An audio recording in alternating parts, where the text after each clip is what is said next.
All right, who's ready for some March Madness? The NCAA basketball tournament getting underway tomorrow morning. Millions of us furiously filling out our brackets, hoping to win that office pool. Some of us have done some research. Others go with mascots, team colors, whatever method you employ. We have some expert advice that could help you fill out that bracket. Ian Furness from Sports Radio KJR is here. Good morning to you. Good morning. And some numbers to know this morning. Yeah, first of all, none of us are experts. That's the first thing to know. None of us are really experts. A lot of people think they're experts. Here are the big numbers to know. This is an amazing time of year. Look at these numbers, Bill, in terms of what March Madness means in our country. 70 million brackets are filled out in the U.S. Liz just told me she does 3. So she's part of that. I do because one, she wants to just keep cheering. Yeah, keep on as long going. as she can. Now, here's the biggest thing. No one's ever going to get a perfect bracket. You could get hit by an asteroid 2 or 3 times over. 1 in 9.2 quintillion. That's a big number. Look at the money wagered.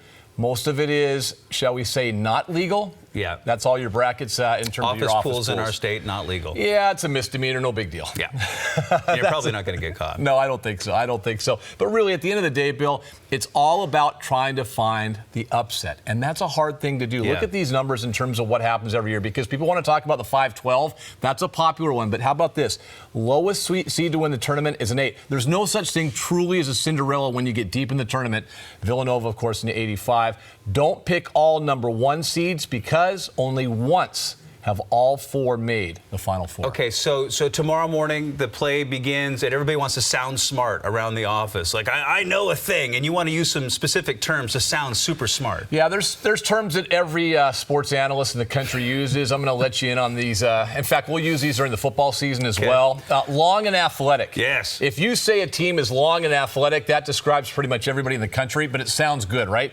Teams with great guard player teams to pick. So you're walking around the office cooler. If you just throw that one out there, you're going to sound smart as well. And of course, it's obvious that teams with good guards win. How about this? Defensive efficiency, the biggest. We love analytics now, right? Sure. Football, basketball.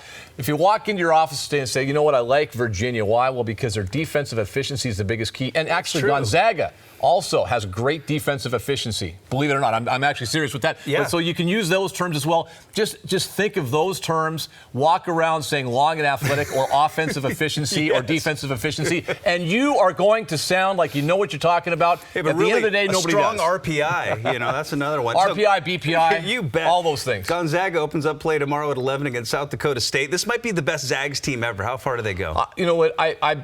If you want to just kind of look at the X's and O's, the biggest thing you try to find out is what's the fatal flaw. I mean, it sounds like a negative, but it is.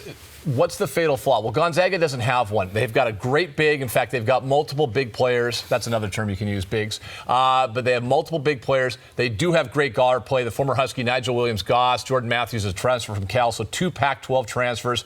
And I think the biggest thing for Gonzaga now is they did lose a game. People say, is it good to lose? It's never good to lose, but they were tested. Yeah. They were tested, and they had not been tested in a long time. They lost at home. They had to go through that. Now, all of a sudden, they're ready to go. They do not have a fatal flaw. They do not have a weakness on that basketball team. Now, maybe they're not as good and talented at some areas, but they don't have a fatal flaw. This is the best chance they've had to get to a Final Four probably ever. And here's another term you could throw out. They have a deep bench.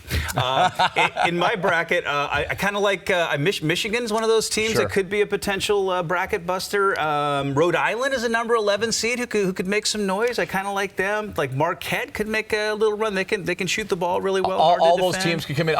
Who do you like? Well, I think one of the teams that kind of jumps out right now, Vermont's got the longest winning streak in the country, and they're the 13 seed. And they're playing Purdue. I like Purdue a lot. Purdue's got Caleb Swanigan, who's a really good big player, Player of the Year candidate. But 21 straight wins for Vermont, a 13 seed. We just talked about it a moment ago. They win every year. It's trying to pick which 13, which 12, which 14, which of those teams will win. Vermont is red hot right now. Am I going to pick them? No. But I'm just throwing that out there. Yeah, okay, so who's in your Final Four?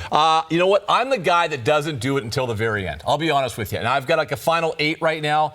I have to sit back on my couch tonight. I might have a beverage or two and just really kind of settle in. That's really the best way to do it. I find my best thinking comes then. I would tell you this. I think Arizona is going to win it all. I think they're the best team in the country right now from the Pac-12. Sean Miller's team is really good. They get Trier back. They've got Lauri Markkanen, who's the best shooting big man in the country. He's 7'2", and he just shoots lights out. He reminds you of a thinner version of Sabonis in some ways.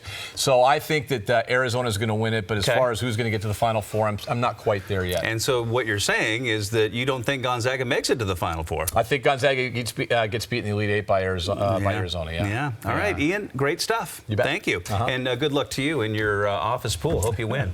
or get them all right. Yeah. We should mention you can go to sportsradiokjr.com. If you haven't entered an office pool yet, we have it for free up there for you as well. You can enter right now. Well, there you go. Yeah, nice absolutely. plug. Yeah. Well done.